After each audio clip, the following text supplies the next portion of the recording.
and value. Increased revenue stream from cruise tourism, direct and indirect benefits to Port Royal and the Jamaica economy, employment and income opportunities, higher disposable income, and improved standard of living. Increased business opportunities to Port Royal establishments and attractions. We're talking about places like the heritage sites, like where we are now. The quays, the beaches, restaurants, and introduction of eco-tours in our protected area. We talk about well-managed tours, so that we're doing things according to our carrying capacity, so that we don't have this very bad trampling effect. Tour companies and transportation sectors will have increased earning opportunity. Infrastructure improvement, and highlighting Port Royal's history. So, the next thing we did was we did an assessment of alternatives, which is required by the terms of reference.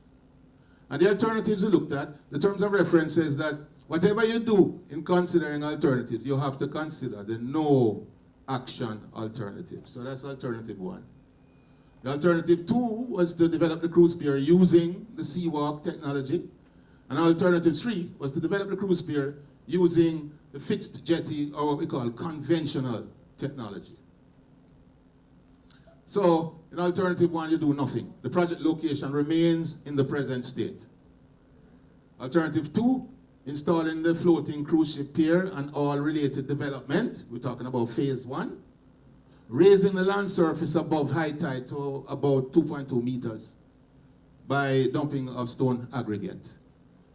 And alternative 3, construction of a raised platform built from the shore out over water, supported on piles, used to secure or to provide access to shipping. In all cases, the harbor remains under stress from general pollution. Alternative 2 and 3 are generally having pretty much the same impacts, with one big exception. For the Seawalk, no dredging is involved. And that is a big thing in terms of minimizing environmental impact. All right? So, minimal disturbance of the seafloor in alternative 2 compared to dredging in alternative 3 and permanent alteration of a seafloor, reef, seagrass, and mangroves. Oh, what happened there? Okay, sorry. Looking at more, comparing both 2 and 3 now. You see the same effect, the dust, the noise, increased solid waste, storm water. But the big difference, no dredging for alternative 2. And that essentially makes a big difference between the alternatives. Huh?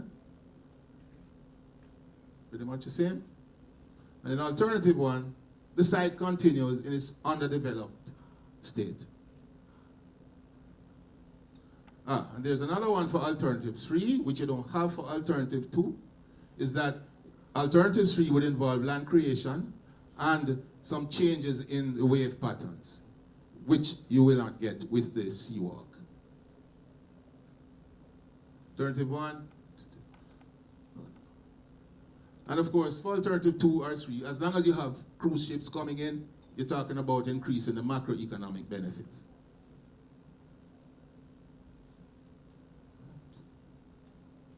And another big one, in terms of alternative 1, the aesthetics remain the same, pretty much unremarkable and rather unpleasant. With the development, you'll have vastly improved aesthetics. Thank you.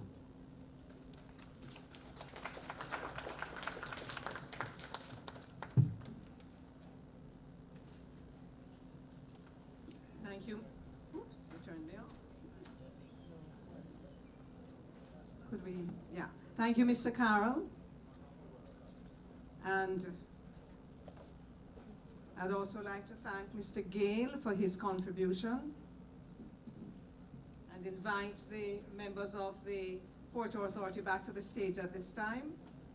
Ladies and gentlemen, we're going to do half hour of questions. We're going to manage this very carefully and respectfully. There are 2 microphones placed. I'm going to take 2 questions at a time. So you ask your question. Please remember not to go on and on and on. Ask the question as clearly as you can. And we're going to be getting some from online as well. Say your name, and of course, if you are part of an organization, please indicate that as well. I'm going to begin with an online because very often the online people get left out. This is Twitter. Emma Lewis, what will the impact of the floating cruise terminal be on the surrounding mangroves, considering that this is a designated wetland of international importance under the Ramsar Convention? In other words, how much of the mangrove will be destroyed? In other words, how much of the mangrove will be destroyed? Are you going to take that, Peter? Yes. We're not expecting that any of the mangroves would be destroyed by normal activity of the cruise ship. By the seawalk, sorry. Of the seawalk, Yes. Okay, thank you. Let me go to the lady who's standing here. Just your name, and if you're part of an organization, please indicate same. Sure. So I'm going to take your question, then I'm going to take, I think this is Robert Stevens, I'm going to take his question, then allow them to answer. I'm Suzanne Sudanley. I'm the CEO of Jamaica Environment Trust. I would first like to say that I'm a bit confused by Mr. Gill's statements too. Statements he's made. He referred to the site being as juxtaposed to the protected area. The site is in the protected area. There was also a reference made that there was no dredging that is going to be happening. On page 44 of the EIA, it says maintenance dredging is likely to be necessary. There was also a section of the EIA that refers to mangrove removal on the site, and then the mitigation is going to be that they're going to replant the mangroves. So I'm just a little confused about that, but that's not my question. Okay, just a moment though, it's important. Could I have some clarification there? In terms of, sorry, you said a lot in that long sentence. Can you break it down again for me? You said that it wasn't in the protected area. You said it was juxtaposed to the protected area. That's the diagrams that we have show it right beside it, not in. That is not correct. I'm on the Palisades Port Royal Protected Area Committee, something or the other. Sorry, clarification. Mr. Carroll? Sorry, excuse me. Go ahead. Clarification, please. It is in the protected area. It is juxtaposed to conservation area B. Thank you for the That's clarification. accurate. I'm sorry. In the protective area, The other juxtaposed. questions were about the maintenance dredging. Well, the other points were about the maintenance dredging and the removal of mangroves. May I respond to that?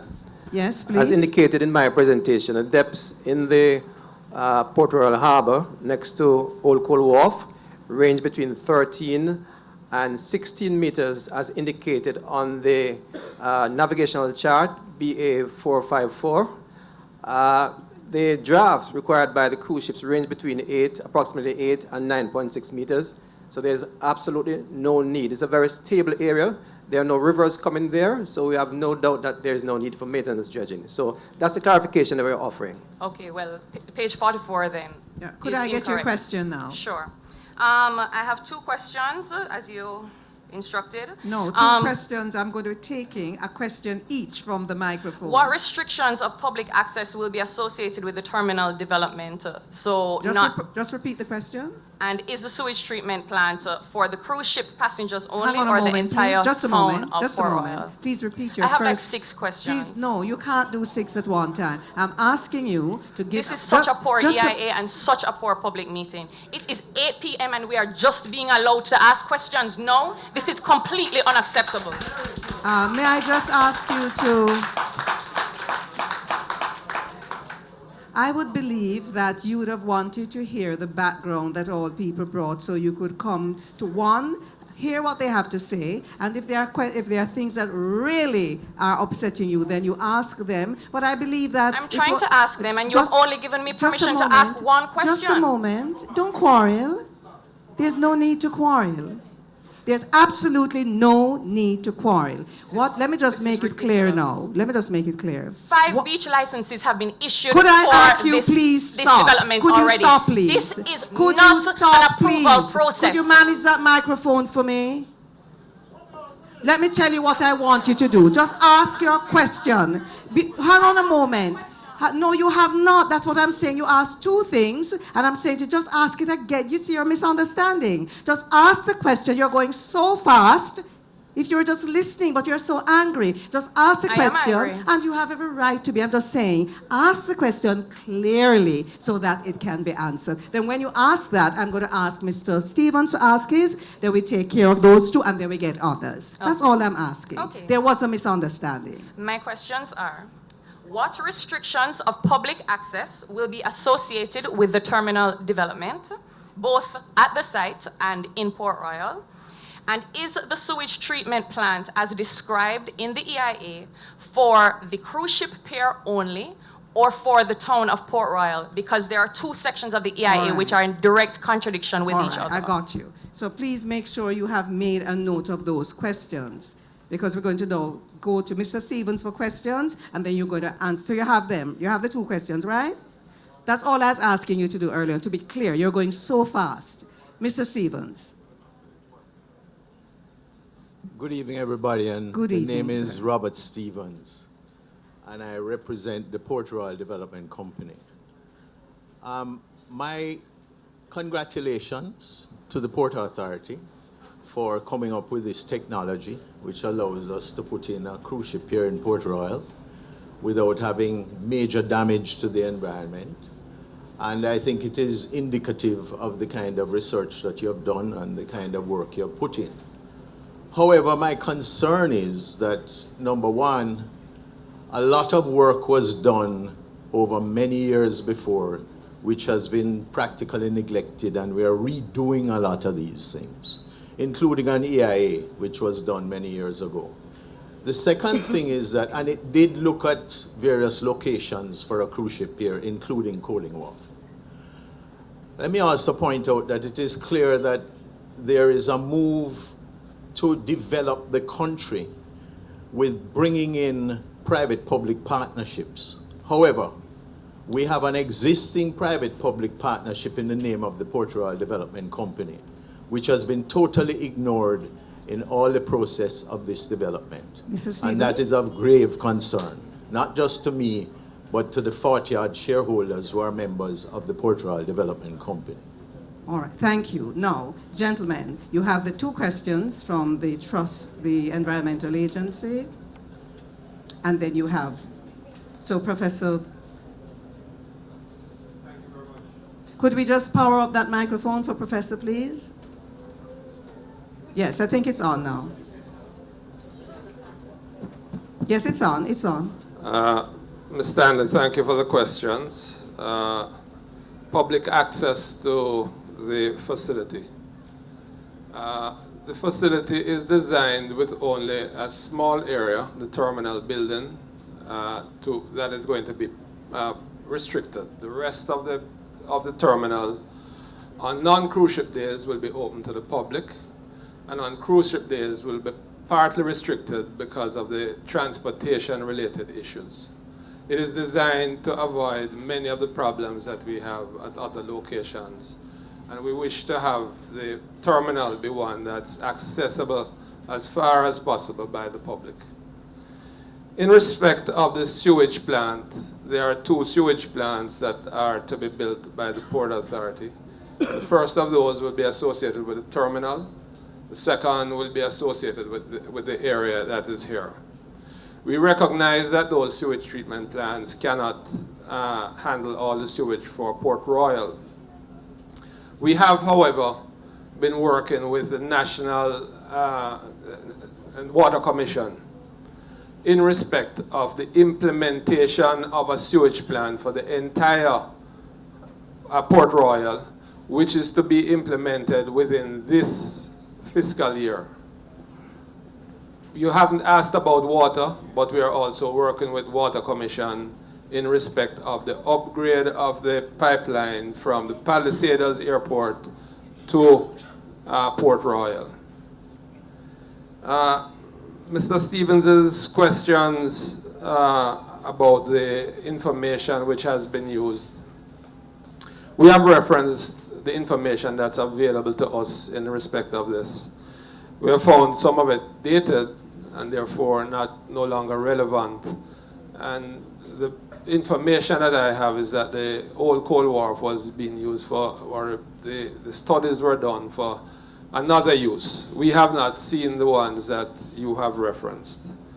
In respect of the development of the exclusion of local or domestic public-private arrangements, it is not my sense that there is an intention to exclude domestic private sectors in any way. In fact, that is going to be highly encouraged. We ourselves intend, as far as possible, to collaborate with private sector partners in implementing what is to be done here. What we have sought to do is to be a catalyst for that development. We are collaborating with our sister agency, the Urban Development Corporation, who is charged with the overall master plan for the areas that we have not described this afternoon. All right, thank you. Please just make your way to the microphone if you have questions. We're going to take one from each microphone. We're trying to allow as many people as possible to get their question in. There's one person here. There's another free microphone over here. Yes. I assume that Christopher Lu, architect. I have other hats I'm wearing with no hat tonight. I assume that the questions were pertinent to the EIA. Yes, That's what I understand. So yes, I'm focusing on the EIA. Indeed. Mention was made that there are local plans, and it is hoped that in the landscaping of the terminal complex, they will be used. I have not waded through the 700, I have not read in detail the 740-page EIA, which is available on the Port Authority website, where it is readily able to be downloaded for you who have not yet downloaded it. It is buried, unfortunately, on the NEPA website. But So you're saying it's available on the PAJ website, on yes. the first page, it's there on the left corner. You click it and you'll get it. The mention of local plans. It was mentioned, I think, by VP Lawrence of the PAJ that outline and full detailed permit applications have been made to the KSMAC. In that application was a landscape plan provided, and has the design team availed themselves of the EIA report and the local plans referenced in it, which should be incorporated in the landscape plan. Thank you so much. Who's going to take this? Mr. Bernal, is that you? Go ahead, please. Thanks, Chris, for the question.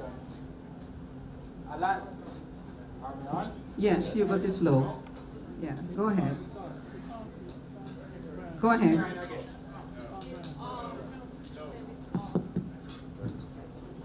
Trying again. All right, great. Thanks, Chris, for the question. Yes, a landscaping plan has been done for the site, and there has been extensive work on the type of vegetation that would be endemic and would be suitable to the climatic conditions out here. To answer the second part of your question, I can't say that the design team have specifically referenced the EIA study, but now that this work is complete, I think it will be incorporated in the design development drawings that have been done for the site. Please, if you have questions, come forward. Yes? Do you have one, ma'am? Come over to this microphone so we can get two at the same time. Trying to get in as many from many people. Oh, and the gentleman is allowing you to go ahead. Oh, yes. Good evening, everyone. My name is Ashley Connan. I'm from the Jamaica Environment Trust. And my question is about the seawalk. Has it been tested in the hurricane belt? Jamaica is located in an area that is prone to hurricanes. And I'd like to know, what is the plan for storage of this seawalk during a hurricane? Good question. Could I ask you to ask your question so that we can have the answers to both? Yes? Sure. Good evening, everyone. Name is Philip Grindley. First of all, thank you for what seems to be a presentation of a very comprehensive analysis of what is to be done here. I recognize that there are going to be costs to the potential benefits that can be garnered from pursuing the cruise shipping here. But I'm a little bit concerned because twice during Mr. Carl's presentation, he made reference to should the project go on. So, I'm a little bit confused as to, with all the investments that have been made and all the questions and concerns we have, all the money that has been spent and to be spent, you know, are we at this stage unsure if we're doing it or not? Thank you. The second part of my thing is that your question, my two main questions were partly answered because I'm a homeowner here in Port Royal. I don't know if you're familiar with the concerns of water pressure and sewage. I don't think those things are something that can be put in phase 2, because I saw where, you know, people are going to be bussed out, but the great majority of people, well, I don't know if the great majority, but a lot of people are going to be coming into town. You know, so how are we going to deal with the increased need for water and the eminently increased need for sewage treatment, which are already concerns? Indeed. May I ask you to begin with the lady's question, please? Thank you, Asha, for your question regarding the securing of the seawalk in the hurricane period. That is something that is of great concern to us. It's a very expensive piece of equipment. So we have taken great care in planning for that eventuality, whereby the seawalk, or this floating dock, will be disconnected from the infrastructure and taken to the 300-ton mooring buoy and secured to the mooring buoy. And we are accustomed to securing our equipment to moorings within the harbor during the hurricane season. So that is the method that will be used to protect it from the high winds and waves. Thank you. Could we have the answer to Mr. Grinley's questions and concerns? Mr. Grinley, again, thank you for your questions. We certainly intend to go ahead with the project. We believe we have complied with all the necessary regulations and requirements. We are very hopeful that we will be able to get the EIA passed, and we are prepared, provided NEPA grants us that EIA, to begin the construction on the 9 acres at Cold Wharf immediately that is done.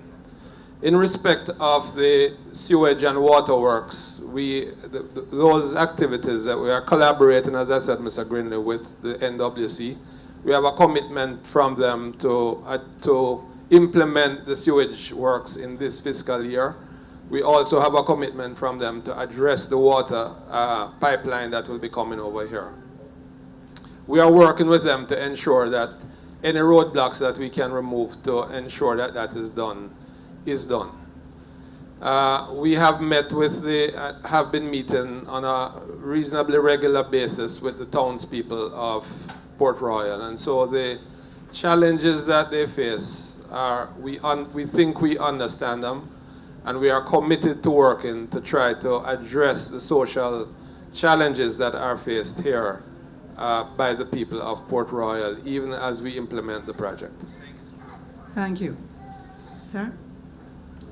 Right. There are two questions, one coming from here and one coming from Jet over there. Robert Stevens again. I was hoping that the members of the community would raise it, but under mitigation on page 17 of this brief, it talks about the need for expansion of emergency services and upgrading and development of necessary infrastructure and social services, including fire, security, health care, water, sewage, garbage collection, and most importantly for the people of Port Royal, housing, because the housing conditions in Port Royal are extremely dilapidated. Yes. Now, I haven't heard anything about what is being done to mitigate all those things, because I think it's important that you not only deal with a project that is going to bring in the big boys, but it's important that the benefits accrue to the people of the community. And I would like to hear a lot more about what is being planned for these. I've heard about the fact that you're going to put in a sewage treatment for the facility, but what about the housing for the people of Port Royal? Thank you, Robert. Very important question. Just remember, whenever you come to the microphone, just for the purposes of the verbatim, just even though you said your name already, I'll say it again. Go ahead for me. Suzanne Stanley, Jamaica Environment Trust. I don't think my question about public access was really responded to. I mean, Professor Shirley did speak to the pier itself, but there was also reference made to carrying capacity studies being needed for other parts of Port Royal. A mention was made of Lime Key, for example. I mean, what is the implications of the carrying capacity study being done for these locations and finding, for example, that it can only accommodate 1,500 people per day, 1 day for the week? So what does that mean? Only the cruise ship visitors get to go to wherever, Lime Key, whatever it is? That is my question. Let us get them to answer that. Could you go with Mr. Stevens' question first, please? Thank you very much. Again, Bobby, I think you're speaking on behalf in this one of the people of Port Royal. The Port Authority and the UDC are collaborating with the National Housing Trust in respect of the housing solutions that are to be implemented here.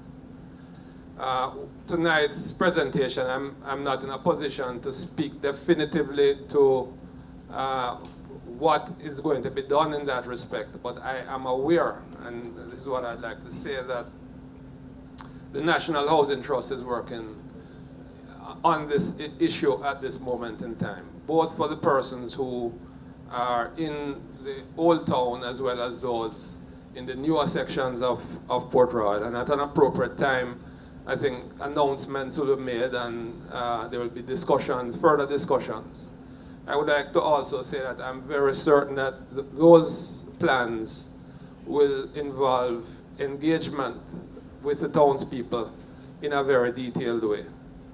In respect of the other infrastructure, other social services, there is work already underway in respect of a variety of those, including the healthcare systems, police, and so on, that will have an impact on ensuring that the augmented needs are appropriately taken care of. Ms. Stanley, thank you for clarifying your question in respect of the public access. I misunderstood what you meant, and so I answered what you wanted to say. I would like to say, in respect of the carrying capacities, what we have indicated to you is that our experience and our analysis of what happens on a cruise ship is that if a cruise ship takes in 1,500 people, 1,500 people never ever go to a single destination or location. What we have said to you is that we are making provisions to move persons to a variety of locations, including those across the harbor, including those in the greater Kingston area, including those on the Hellshire side of the sea, including the keys that are of Port Royal, as well as the attractions which are in Port Royal. If you divide those up, and there are mechanisms to manage how many persons go into each of those areas, you will see that there is very limited chance of overwhelming with a relatively small facility. We are prepared in due course to share with you our own internal analyses of those, but we recognize that UDC is also at the moment working on a variety of capacity studies that will inform how we manage this process effectively. We do not believe that the capacity is going to be overwhelmed with a cruise ship of 1,500 persons. Gentlemen on the platform and lady, and in the gathering here, please make your way to the microphone if you need to ask a question, please. I just want to make a comment. There are persons, I believe, here and online who would love to have an extension of 30 minutes for questions. Could I take it to 45? Sure, of course, Okay. Faye. We're happy to extend it, as long as the other members are willing to That's go. what I'm asking. Faye. Is it okay? I know it's been a long evening, but as Mr. Grinley said, the need was there for the comprehensive laying out of the thing. So you understand exactly what is happening from this end and what is happening from that end. So thank you for your understanding. Faye, could I ask your indulgence? Yes. I think Mr. Edgell wanted to add something Sure, in respect of the indeed. capacity. Thanks, Prof. Hello. Thanks, Prof. Yeah, we had done our internal analysis of capacity study based on our experience. Earlier in our presentation, we indicated that ships came here in 2017 and 2018, and based on those experience, that's in Kingston. They came at Kingston Wharf, and looking at that experience, in which approximately 80% of the visitors exit the ship and went to the various attractions like the Devon House and the Bob Marley's and to those locations. We are, as I said, this is our indicative study, that based on that historical data, we don't expect more than maybe 300 and 350 persons who are left in the ship to come at Port Royal in the initial stage. Remember now in a cruise ship, you have the pre-booked passengers who go out first. They will eventually come back in, but they come in at different times. So overall, we don't expect the capacity at any one time to be in excess of approximately 350. But of course, I need to refine that studies as well. All right? Thank you, Mr. Hetchel. Sir? Good night. Good evening. My name is Ryan Pinnock. I'm a resident of Port Royal. What's your last name? Pinnock. Mr. Pinnock. Thank you, Mr. Pinnock. Are you guys going to build a seawall to protect the community? Because as you notice, when high tide, there's a lot of water coming in the community. Are you going to build a seawall? All right, so let's take that one. Yes, sir?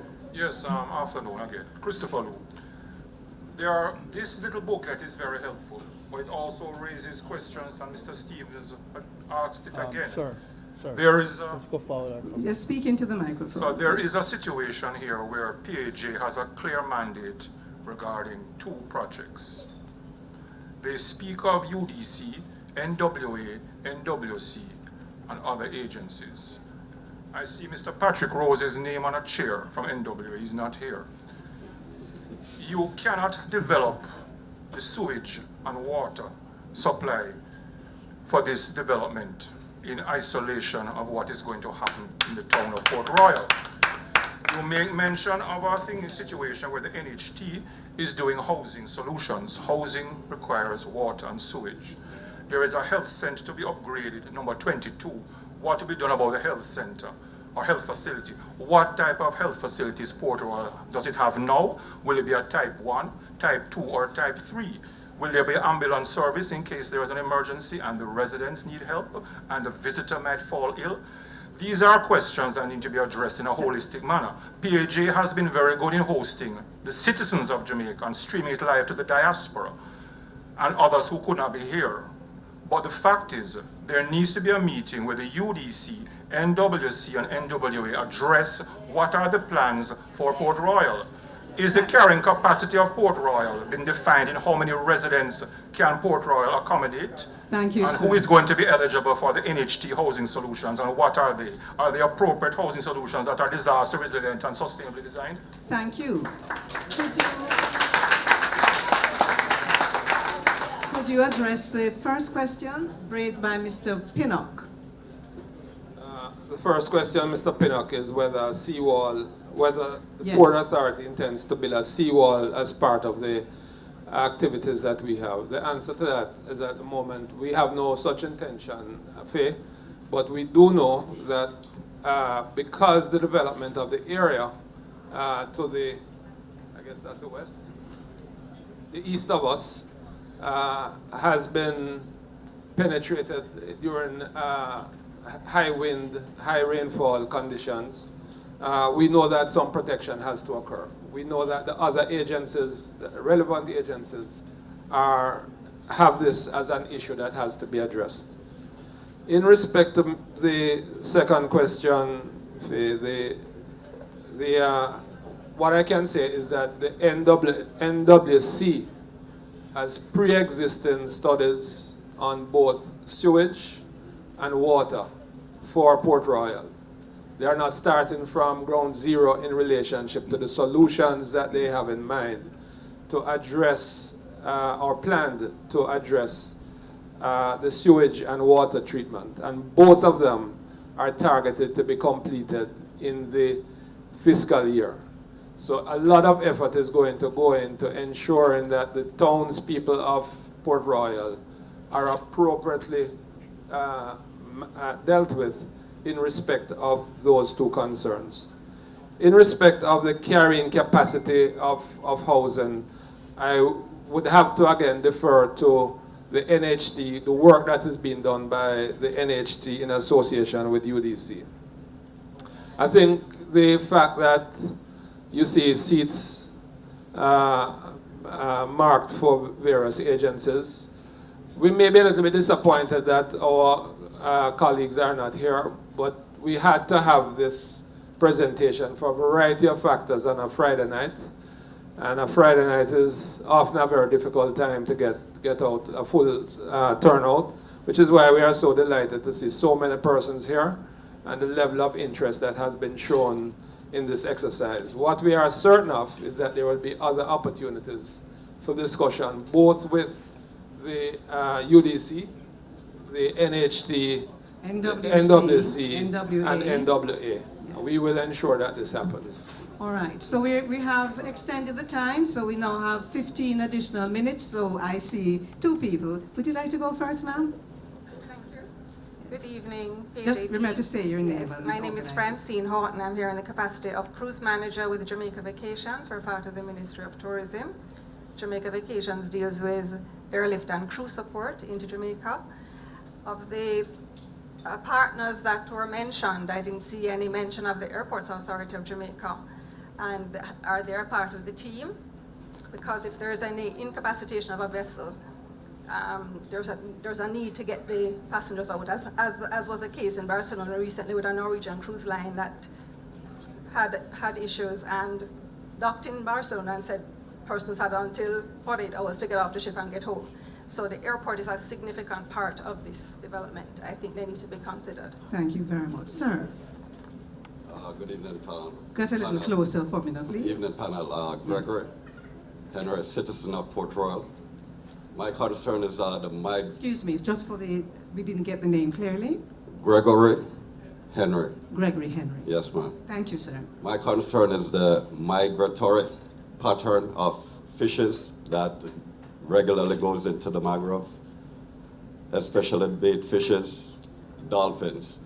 What impact is this going to have? Because looking at the chart now, the fishes enter the harbor easterly, westerly, and they normally go along the land side.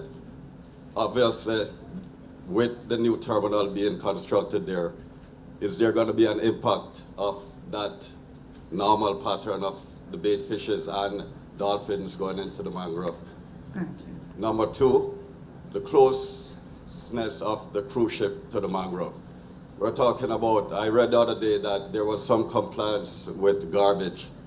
Carnival cruise ship and most of the large players were fined heavily, although they have made compliance with certain international laws concerning garbage and things. In case there is an accident, let's say an oil spill or something like that, what preventative measures are there in place? Are there going to be any booms? And I'm talking about minutes to spare in case of something catastrophic happening that might have a negative impact on the mangrove. Thank you. The person who's handling the online questions, could you bring 1 or 2 more for me so that the people who are putting their things out there can be acknowledged? So you have first now Miss Horton's question. Yeah, I'll answer that. It was a very good question, Francine. We have not had any direct dialogue with the Airports Authority on that, but we do have some experience with that. Historically, we've had 2 ships in the last, I think, 10 or 12 years, one from Carnival and one, the Star Princess, which actually came into Jamaica on fire, whereby we were able to react very quickly. And usually what happens is working with the cruise lines, if the passengers have to be taken out, in cases like that, the cruise lines will charter jets and bring them in and take them out. So we don't really see that as an issue in a situation like that. But you know, it's definitely worth considering. Can I also say, Francine, that we have been meeting with the Airports Authority, with NMIA, and we have a good working relationship with them. They are very keen for us to collaborate on trying to get a ferry system back in service, because it will be helpful to them to have an alternative route to and from this part of the peninsula. I think in respect of, and I should say, Francine, I'm deeply apologetic. You know, when you put these things in writing and you're mentioning all the agencies, we were speaking with primary reference to the works that are ongoing now. But I think it's certainly a great omission that the Jamaica Tourist Board, the TPDCO, TEF, the entire suite of entities under the Ministry of Tourism were not appropriately mentioned. But as I said, our focus was really on what is happening currently on the construction works. We certainly are partners with that entity in developing the tourism product that will emerge here. And also, I've said, with not just with the Airports Authority, but with the Ministry of Transport more generally. Thank you. Mr. Yes, Henry, Captain? we'll ask our consultants to respond to the issue of the migratory fishes. But in respect of the closeness of the cruise ship to the mangroves, what I'd say to you is that the ship will be within the 10-meter contour in the Port Royal Harbour at Cold Wharf, and that will be some distance away from the mangrove. In respect of the other point you raised about oil pollution, we'll not be allowing the ships to receive bunkers or fuel in that location. With respect to the what you call the migration of the fishes, our expectation is that these animals are quite mobile.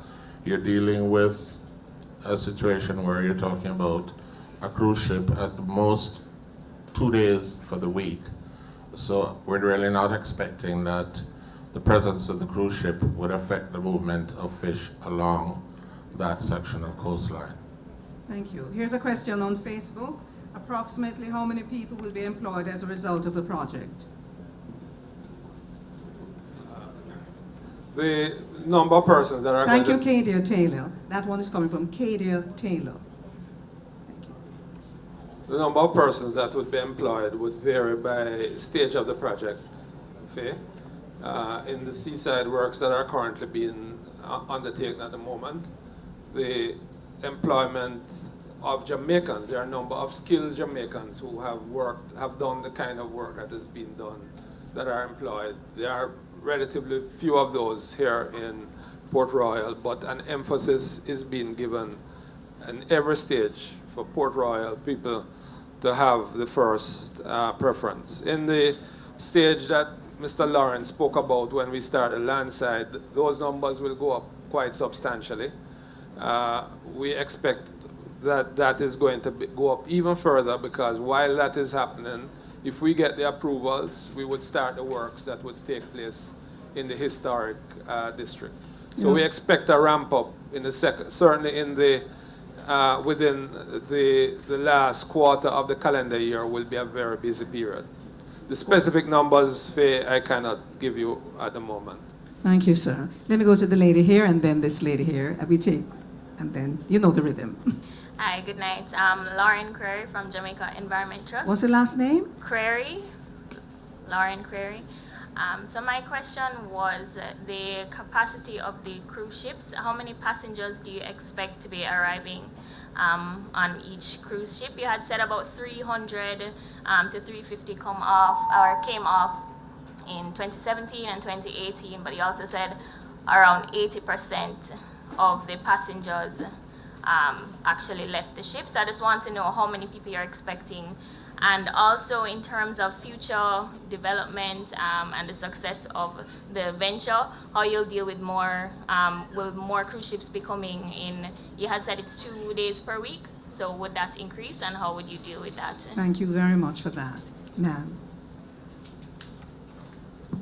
Good night. It's more a comment rather than a question. Lorna Clark from the UDC. Lorna Clark from the